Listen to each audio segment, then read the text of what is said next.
BRS MLA Gudem Mypal Reddy ఇంట్లో ED సోదాలు చేసింది. 1.2 కిలోల బంగారు బిస్కెట్లను స్వాధీనం చేసుకుంది.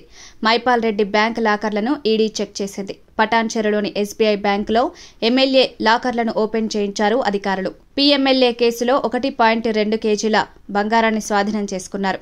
మైపాల్ రెడ్డి కొనుగోలు చేసిన గోల్డ్ బిస్కెట్స్ కు ఎలాంటి రసీదులు, డాక్యుమెంట్స్ లేవని ఈడీ అధికారులు తెలిపారు. ఎమ్మెల్యే కుటుంబ సభ్యులు పలు బినామీ కంపెనీలకు చెందిన రియల్ ఎస్టేట్ ఆస్తులకు సంబంధించి 100 డాక్యుమెంట్స్ స్వాధీనం చేసుకున్నట్లు తెలిపారు. మైనింగ్ అక్రమాలు, బినామీ వ్యాపారాలు, నిధుల మళ్లింపుకు సంబంధించి మైపాల్ రెడ్డి, ఆయన సోదరుడిని ఈడీ అధికారులు విచారిస్తున్నారు.